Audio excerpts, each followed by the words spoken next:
By the time you finish watching this video, the money in your pocket could be worth less than it is right now. You're doing everything you're supposed to do. You work hard. You save diligently. You avoid debt. You live below your means. And when you check your savings account and see the number slowly climbing, you feel a sense of relief, a sense of safety. But that feeling of security? It's an illusion, because those smart choices you believe are building your future are quietly eating away at it. For decades, the formula was simple. Get a job, save 10%, and retire comfortably. That rulebook worked for a different world, a world that no longer exists. Today, even when you save more, the goalposts for retirement and freedom keep moving farther away. The system now punishes savers. And the proof isn't just in headlines or economic reports, it's hidden in the math of your everyday life. Today, I'm going to show you why the old playbook is failing and what you can do to protect your financial future before it's too late. Let's break down how doing everything right is quietly working against you. 1. Your savings account is a leaky bucket. Savings feels safe. That's what we're taught. But in reality, savings quietly leak value every single year through inflation. On paper, inflation might look manageable. Official numbers show around 2.7% for the year. That doesn't sound scary, but that number doesn't reflect how you actually live. Look at your real expenses. Food is up about 3.1%. Electricity bills have jumped around 6.7%. And everyday items like coffee and beef have surged even higher due to weather problems and supply disruptions. Now you might think, that's fine. I use a high-yield savings account. Even at 4 or 5%, the math is brutal. If you earn 4.2% while inflation runs at 2.7%, your real return is about 1.5%. And that's before taxes. Let's make it concrete. Put $10,000 into savings at 4.2%. You earn $420 in interest. After a 20% tax, you keep $336. That barely keeps pace with rising costs. Your money isn't growing. It's slowly melting. A savings account isn't a growth engine. It's a parking spot. And parked money slowly loses power. 2. Your safety is financing a rigged system. Here's the part most people never realize. Your money doesn't just sit in the bank. The moment you deposit it, the bank puts it to work. And one of the main things they do with it is buy government debt. The national debt has exploded past $38 trillion. Interest payments alone are approaching $1 trillion a year. That's money not going toward better schools, better infrastructure, or future growth. It's just the cost of keeping the system afloat. So here's the trap. You save for safety. The bank uses your money to fund government borrowing.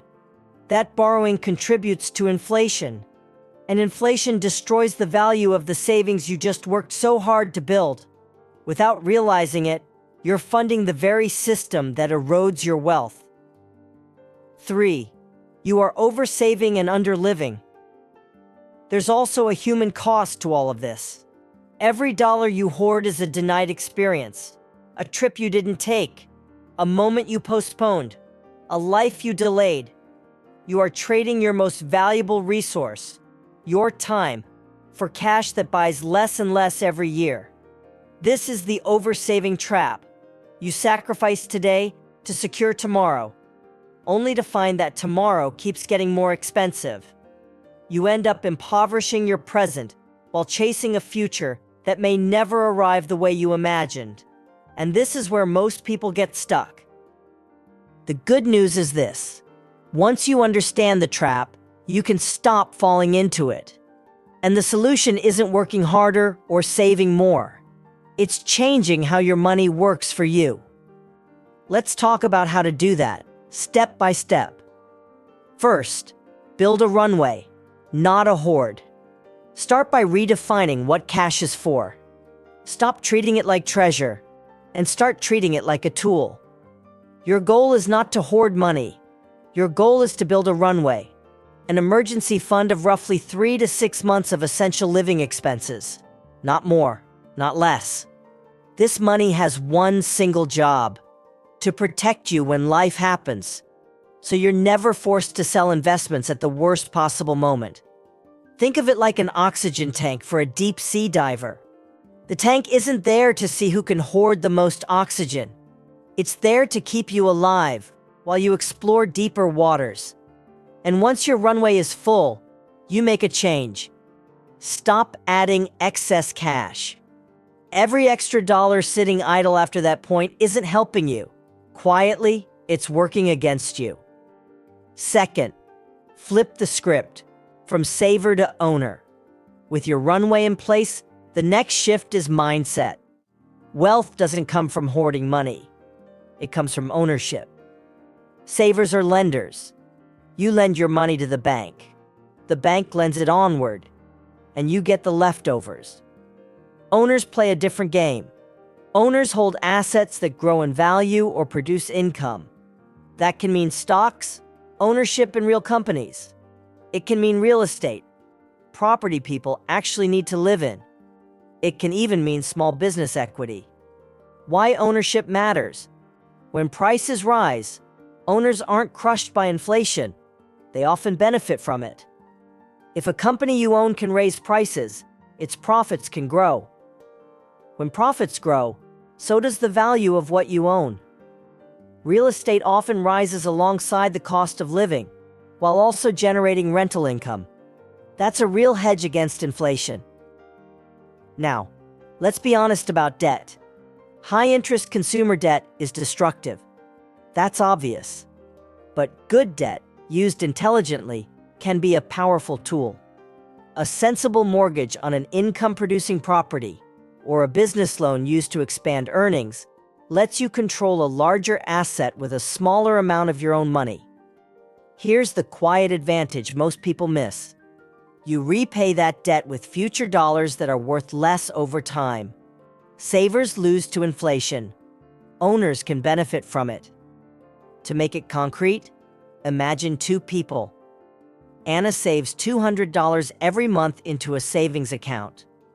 Ben invests $200 a month into a low-cost index fund averaging about 7% annually. After 20 years, Anna's cash, after inflation and taxes, barely grows. Ben's ownership compounds. The gap between them becomes enormous. Cash erodes. Ownership compounds. Third, build your wealth machine on autopilot. None of this matters without action. So the final piece is automation. Every time you get paid, before bills, before spending, before temptation even arrives, money should automatically move into ownership. This is what pay yourself first was always supposed to mean. Not moving money into another savings bucket, but buying assets automatically. Once your runway is set, build simple automatic splits. For example, a portion into a diversified low-cost index fund, another portion into long-term real estate exposure, or a rental fund, and a smaller portion into a flexible account for opportunities or business ideas. Whether this runs weekly or monthly doesn't matter. Consistency does. Automation does two powerful things at once. It keeps you investing no matter what the market is doing, and it removes emotion and willpower from the equation. You're no longer deciding every month. Your system is. That's how wealth actually gets built. Quietly, predictably, one paycheck at a time. The world has changed. Working hard and parking cash in a bank is no longer enough to protect your future. Inflation and a system that feeds on your deposits quietly shrinks your purchasing power every single year. But now you see the trap. Hoarding cash leads to stagnation. Real security today comes from owning income-producing assets, not from the numbers sitting in your account. You have the playbook. Build a runway, not a hoard. Shift your identity from saver to owner. and automate your wealth machine. The game may be rigged, but now you know how to play it. If you're ready to stop playing their game and start winning your own, click subscribe so you don't miss the next step in this series. And leave a comment below. Which habit from today will you stop this month? I'll pick one comment and reply with a quick action plan. See you next time.